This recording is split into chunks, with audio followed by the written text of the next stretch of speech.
तो हेलो बच्चों, क्या हाल है। आज की वीडियो की हम शुरुआत करने जाते हैं क्लास 6 के चैप्टर 10 मेन सॉल्यूशन से।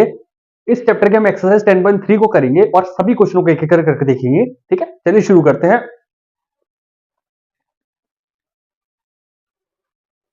ठीक है, तो बच्चे शुरू करते हैं हम पहले क्वेश्चन को। जैसे कि यहां पर लिखा हुआ है find the area of rectangle whose sides are. ठीक है, हमको एक रेक्टेंगल शेप दिया गया है। अब आपको थोड़ा देखो, इस चैप्टर में दो चीजों को ध्यान रखना है। ठीक, खास करके इस एक्सरसाइज में आपको कि पैरामीटर और एरिया क्या होता है। ठीक है, और उसी तरीके से दोनों का आपको स्क्वायर और रेक्टेंगल दोनों में पता होना जरूरी है। ठीक है बेटा, याद रखना है इस चीज को आप मेरे। ठीक, आपको ये बात याद रखनी है, पैरामीटर और स्क्वायर और दोनों एरिया का इसमें क्या होगा। जैसे कि आप देखो, पैरामीटर हम पिछली एक्सरसाइज में कर चुके हैं, तो हम इसमें एरिया देखेंगे। एरिया किस तरीके से समझते हैं, देखिए एरिया हम एक स्क्वायर में समझेंगे, एक हम रेक्टेंगल शेप में समझेंगे। ठीक है, तो इसको आप कैसे समझना, देखिए रेक्टेंगल शेप में जब भी एरिया की बात करी जाएगी तो एरिया में आपको जैसे देखो, मैं आपको एक बात बताऊं, कोई भी जैसे शेप है, ये किस शेप है, ये हमारा स्क्वायर शेप। स्क्वायर शेप के अंदर हमारी चार अलग अलग साइड्स होती है, इसमें लेंथ और ब्रेथ नहीं होती। ठीक है, इसकी चारों साइड बराबर होती है। लाइक जैसे ये 5 है तो ये भी 5 होगी, ये भी 5 होगी एंड ये भी 5 होगी। बट इसी के साथ अगर हम जैसे रेक्टेंगल की बात करते हैं, रेक्टेंगल में क्या रहता है बेटा, एक साइड होती है ब्रेथ एंड एक साइड होती है उसकी लेंथ। इस तरीके से होती है। ठीक, तो जैसे अगर ये साइड कोई दी गई है तो इसका होगा 6, तो ये वाली हो जाती है हमारी 10। इसको बोलते हैं हम रेक्टेंगल। ठीक है, समझ में आई। अब इसका यूज करते हैं, अभी हमको रेक्टेंगल का यूज करना है, स्क्वायर का नहीं करना है। ठीक है, देखो लिख के भी दिया गया है, हमको एरिया ऑफ रेक्टेंगल का फॉर्मूला लगाना है। तो आपको सबसे पहले क्वेश्चन में दिख रहा है 3 सेंटीमीटर एंड 4 सेंटीमीटर। चलिए इसको सॉल्व करते हैं हम। ठीक है, चलिए देखते हैं, यहां पर सबसे पहले हम क्या लिखेंगे, इस तरीके से फॉर्मूला, एरिया ऑफ रेक्टेंगल।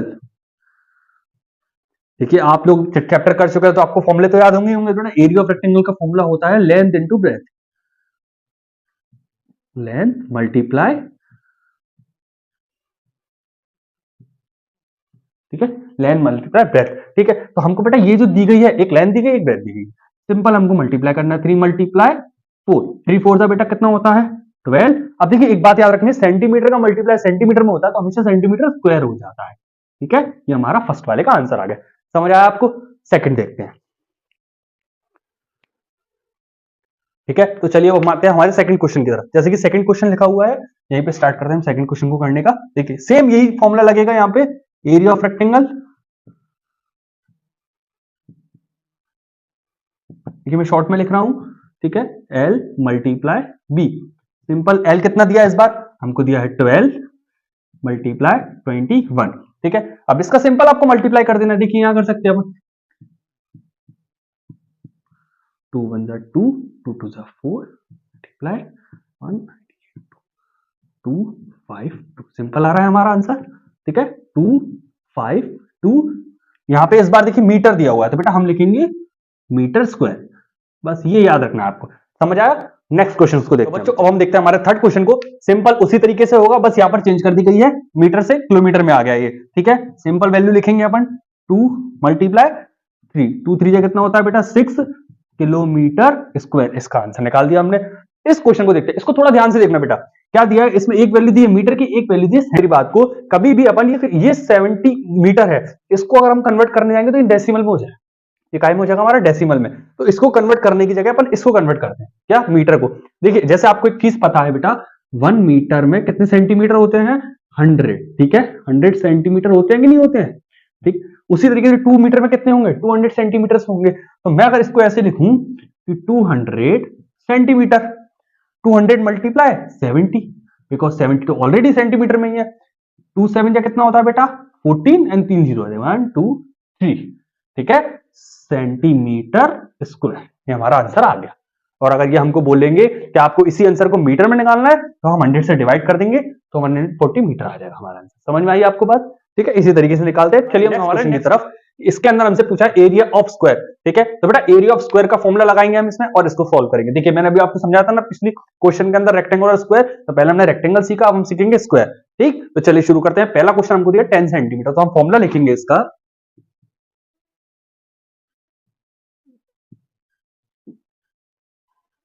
ठीक है बच्चों। Area of square, area of square का फॉर्मूला क्या है, साइड मल्टीप्लाई, ठीक है, साइड मल्टीप्लाई साइड। ये साइड हमको दी गई है क्वेश्चन के अंदर 10 सेंटीमीटर मल्टीप्लाई 10 सेंटीमीटर। बेटा 10 का स्क्वायर क्या होता है, सबको पता है 10 10 या 100 होता है, 100 सेंटीमीटर स्क्वायर। ये हमारे फर्स्ट वाले का आंसर आ गया। ठीक, इसी तरीके से हम दूसरे वाले का निकालते हैं। देखिए फिर लिखेंगे एरिया ऑफ स्क्वायर क्या है, साइड मल्टीप्लाई साइड। मैंने बेटा एस शॉर्ट में लिख दिया, आप लोग एग्जाम में फुल में लिखोगे, याद रखना है इसको बेटा। ठीक है, 14 मल्टीप्लाई 14 कितना होता है बेटा, 196 सेंटीमीटर स्क्वायर। ठीक है, हमने अगले वाले का भी निकाल दिया आंसर। ठीक, इसको देख लेते हैं हम। ठीक, सेम वही एरिया ऑफ स्क्वायर कितना होगा इसका फॉर्मूला बेटा, आप बताइए। साइड इंटू साइड होगा। ठीक, साइड इंटू साइड, 5 मल्टीप्लाई 5 हो जाएगा 25 मीटर। मीटर है ना यहाँ पे, तो मीटर स्क्वायर हो जाएगा। ठीक है, एक बार में हमने तीनों क्वेश्चन देख लिए, बहुत इजी क्वेश्चन थे। ठीक है, अगले क्वेश्चन की तरफ बढ़ते हैं हम, थर्ड क्वेश्चन की तरफ। ये थर्ड क्वेश्चन कर रहे हैं हम। The length of and breadth of the 3 rectangles are. ये हमको 3 रेक्टेंगल्स की लेंथ एंड ब्रेथ दी गई है। इसके बाद भी एक लाइन थी, उसके अंदर उसने कहा था कि हमको बताना है कि कौन सा जो रेक्टेंगल है सबसे बड़ा है और कौन सा सबसे छोटा है। ठीक, तो हम एक एक करके तीनों को निकालना और तीनों को बताना है हमको, कौन सा बड़ा है कौन सा छोटा है, वो हम लास्ट में लिख के बताएंगे। ठीक है, तो देखो अभी अपने फर्स्ट क्वेश्चन किया था ना, फर्स्ट क्वेश्चन में क्या था, यही पूछा था ना, एरिया ऑफ रेक्टेंगल। सेम वही फॉर्मूला लगा के इस तीनों को करके देखते हैं। चलिए,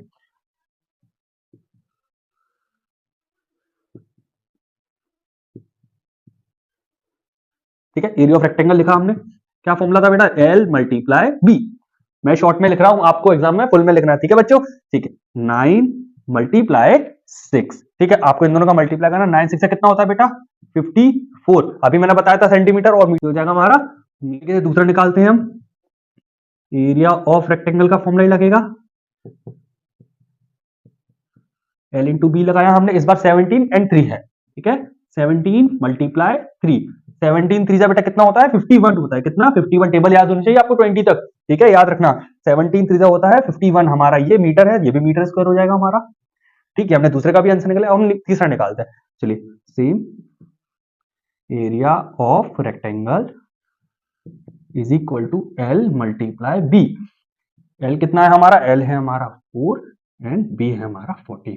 14 4 56, 14 4 56 होता है हमारा। ठीक है, चलिए, मीटर स्क्वायर, तीनों हमारे मीटर के थे, तीनों हमने मीटर में निकाल दिया। अब बच्चों समझ में आ गया आपको, ये सबसे छोटा है और ये वाला सबसे बड़ा है। सो हम एक लाइन लिख देंगे लास्ट में, हेंस लिख के, कि हमारा जो सी वाला रेक्टेंगल वो काफी बड़ा है, सबसे बड़ा है, largest rectangle and smallest rectangle is 51। ठीक है, समझ में आ गया बेटा, एंड ये वाला 54 बीच का निकला था।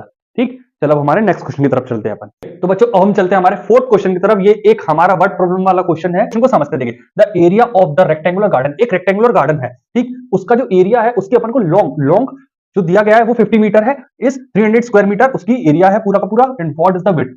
अब देखो ये क्वेश्चन ऐसे पढ़ेंगे ना, थोड़ा समझ में नहीं आता है। अब मैं आपको एक डायग्राम के थ्रू इसको समझाता हूं थोड़ा। ये हमने रेक्टेंगल बनाया एक, ठीक है बेटा, रेक्टेंगुलर गार्डन है। ठीक है, देखिए अब मेरी बात सुन रहे हैं यहाँ पर आप, एक रेक्टेंगल गार्डन है जिसकी उसने लॉन्ग बोली 50 मीटर की है। क्या बोली, लॉन्ग। लॉन्ग 50 मीटर मतलब जो लेंथ है उसकी वो है 50 मीटर। ठीक, और हमसे पूछे क्या है, विड्थ। विड्थ क्या होती है, देखो जब ये लेंथ है तो ये ब्रेथ है, इसको ब्रेथ कहते हैं, ब्रेथ का ही दूसरा नाम विड्थ है। ठीक है, याद रखना इसको। ठीक, तो 50 मीटर है, और ये जो 300 स्क्वायर मीटर दिया ना, ये बेटा पूरा एरिया है इस ग्राउंड का। ये जो गार्डन है इसका पूरा एरिया है, तो 300 स्क्वायर मीटर का ये गार्डन है पूरा का पूरा। और हमको यहाँ पर जो विड्थ आई है उसको फाइंड करना है। समझ आया आपको क्वेश्चन, हमें करके दिखाता हूँ। देखिए सबसे पहले आप लैंग्वेज क्या बनाएंगे,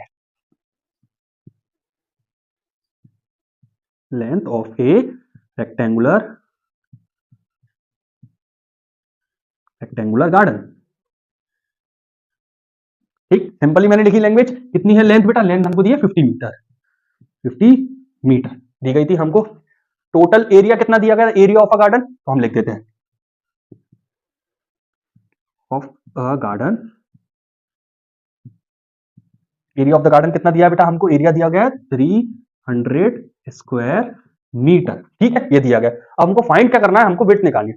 तो देखो सिंपल, आपको जब भी देखो लेंथ और ब्रेथ देना, एरिया फाइंड करने को बोलना, आप वही फॉर्मूला लगाओ जो हम पहले क्वेश्चन से करते हुए आ रहे हैं। ठीक है, देख लेना से बेटा, एरिया ऑफ रेक्टेंगल का फॉर्मूला लगाया आपने, क्या होता है बेटा इसका फॉर्मूला, एल मल्टीप्लाई बी। अब आप कहोगे सर हमारे पास तो बी की वैल्यू है ही नहीं। ठीक, तो आपको क्या करना है, एरिया ऑफ रेक्टेंगल जो एरिया दिया गया था कितना दिया गया है, 300 बेटा। ये 300 आपने यहां लिखा, इज इक्वल टू की जगह इक्वल टू, लेंथ हमको कितने की दी गई है बेटा, 50 दी गई है, मल्टीप्लाई में ब्रेथ नहीं है तो ब्रेथ का बी लिख दिया। ठीक, अब मेरी बात सुनना बेटा, ये जो 50 है ना, ये यहां से जब इस तरफ आएगा ना लेफ्ट हैंड साइड पे, तो बेटा ये जो हो जाएगा इसके डिवाइड में आ जाएगा, ठीक है, इसके डिवाइड में आ जाएगा। तो हम ऐसे लिखेंगे इसको, b को अगर हम कॉमन ले लेंगे, b कॉमन लिया बेटा, 300 डिवाइड में कितना आ जाएगा 50, ठीक है, 50 आ गया हमारे डिवाइड में।